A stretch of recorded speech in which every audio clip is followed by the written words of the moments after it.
In today's video, we're going to be taking a look at some of the visual improvements in Mortal Kombat 1 for the Nintendo Switch. Specifically, we're going to be looking at the stages and some of the character changes between patches 1.13 and 1.18. In the coming days, I'm going to have a couple more comparison videos looking at the character models and a frame rate test video, so stay tuned for that. Mortal Kombat 1 has come a long way on the Nintendo Switch, and if you would like to stay up to date on what's going on with this version of the game, then make sure that you hit the like button and subscribe to the channel. I've also got a Discord link in the description, so if you would like to find a place to play MK1 on the Switch with other people, make sure to check that out. But without further ado, let's get on to the video. So you may have already seen this one in my YouTube post about it a few days ago, but I've got some more images to go with it. As always, we're going to have before and after and side-by-side comparison photos and videos. So in this image, what you're seeing is the Great Hall and a reptile, Sector, and Shang Tsung in the front. In this image from patch 1.13, you can see the clipping going on with Shang Tsung and the fact that his clothing is actually missing a few pieces and details. Now here's a bit of a close-up, and in this comparison, you can see Cyrax was missing the front of his armor in patch 1.13, but in patch 1.18 it loads perfectly. In this close-up shot of Shang Tsung, we can see added textures to Shang's clothing in 1.18 that were not present before. As far as the Great Hall goes, I didn't really notice any changes really between patches 1.13 and 1.18. Now let's move on to Smoke, Sub-Zero, and the Wuxi Academy. Much like with Shang Tsung, Smoke and Sub-Zero also received a few changes to their default palettes. You can see the added detail to Smoke's frontal skirt thing, whatever it's called, and the same can be said for Sub-Zero, and you can see the changes to him a bit more clear in this side by side. Here we can see what Ashura and the treasure chamber looked like in patch 1.13. There's still a little bit of clipping with her hand and the hilt of her sword, but the color on her palette was finally fixed from gold back to white. And if you look in the background, you can see the added details to the floor tiles, the wall, and the gold that's scattered all over the stage. And in this before and after, you can again see some of the changes to the background, but also to the flame effect on Ashura's sword. The stage overall seems to have a better lighting as well. Here you can see a clear difference in the quality in Kenshi's clothing, and most noticeably to the floor tiles. You can also notice Kenshi's headband no longer clips like it used to. In the Fire Temple with Scorpion and Raiden, all the textures load a lot faster, the floor looks a lot cleaner, and the character skin tones look a lot more natural. And in the gameplay shot, you can really see the difference in clarity and textures. The dragon statue in the background has gotten some reworking, and the water looks completely different now. Almost everything in this stage looks a lot better. The hourglass has gotten quite a bit of a reworking. The serpent statue looks a lot better, but some of the other background features are a bit hit or miss. The stage was always one of the trouble spots in this game, and even though it's made some improvements, it still looks a bit dodgy in a lot of ways. In this before and after, you can see that the lighting looks a lot better, and that seems to be the same all across the board for the stages. You can see with Frost that, much like with Cyrax earlier, she was missing the frontal part of her attire, but in 1.18 it loads perfectly. Here we can see Melina in the pyramid stage, and you can see the new details in the pink and brown sections of her palette. For the rest of the video, we're going to be using footage from patch 1.03 to compare to 1.18 because I don't have any more footage from 1.13. I didn't think that I was going to be doing stage comparisons, so I didn't get any.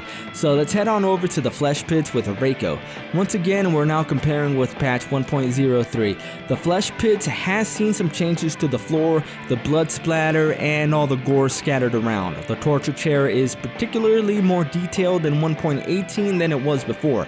In 1.18, for some reason, Reiko is missing his knife, even in the holster. Now let's head on over to Shang Tsung's laboratory. One thing to note is that the candles are now lighted, unlike in 1.03. Some of the structures in the background have had some light alterations and recoloring. During gameplay, it definitely looks a lot cleaner, and you can see it runs at a higher resolution. This seems to be the same across the board with all the stages. So in heading over to the Tarkatan colony, we have Melina and Baraka.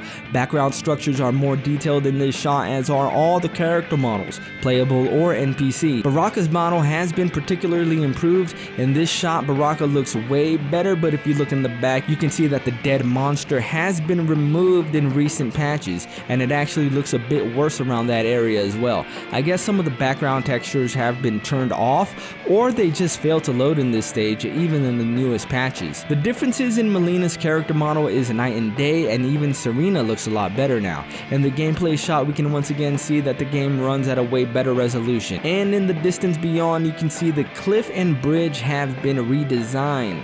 We can say pretty much the same about the Temple of Kataravala. Some areas look somewhat better while some look pretty much the same, but in the gameplay shot we can see some pretty stark differences. There's now a lot more foliage, and the structure in the middle has been redesigned, and a new statue has been added. Now let's head on over to the Tomb of the Dragon Army with Nitara and Sindel. You can see how much better Nitara's model looks. Once again, some areas in this stage actually look better in the 1.03 update. In the background shot, some of the structures have been cleaned up from 1.18. The floor looks noticeably better. Ying Fortress is one of the stages that has received some of the biggest changes since patch 1.03. The snow all over the area has been redone a bit. The buildings have seen a bit of a redesign. The snow in the mountain in the background no longer looks like a cardboard cutout. The character models in this stage look a lot cleaner and not as blurry, and you can really see the difference in the gameplay shot. Now let's check out the Pyramid stage with Scorpion and Sub-Zero. This stage has gotten some pretty noticeable changes. Textures load a lot sooner in 1.18 than they do in 1.03. Obviously, there's not much change to the sky in this shot. The background statue looks pretty much the same with some minor changes to the dial behind Scorpion. The floor looks better in the gameplay shot. The lighting around the structure in the middle was changed around a bit. The tea house doesn't seem to have undergone very many changes aside from a couple visual things. The wood seams under the rug have a bit more spacing between them. I didn't really notice too much more. In the Corrupted Forest, we can see some pretty big changes, some good and not so good. The floor around Melina looks a lot better in patch 1.18. The textures look somewhat better, but the bigger point is that they actually load.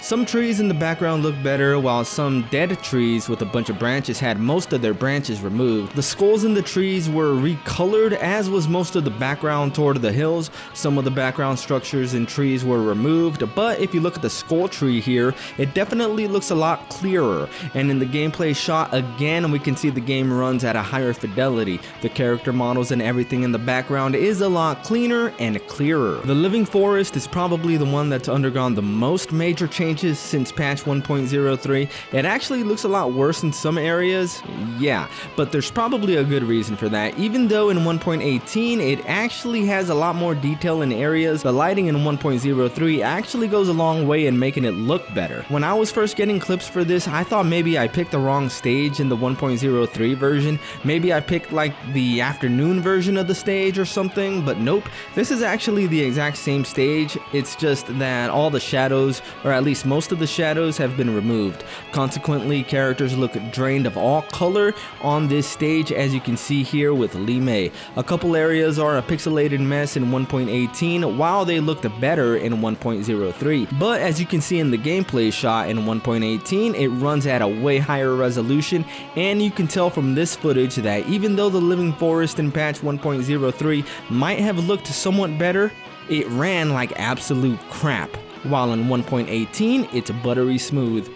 Well, that's going to be it for this video. I think I left out a stage or two, but I'm going to cover those in another video. I don't want this one being too long, so I'm going to cut it here. I'm going to have another video on bug fixes and new bugs in the coming days, and some gameplay as well, so be on the lookout for that. Until then, I'm going to keep bringing you more combo videos, online matches, and video game news. I'm SwitchPlayed.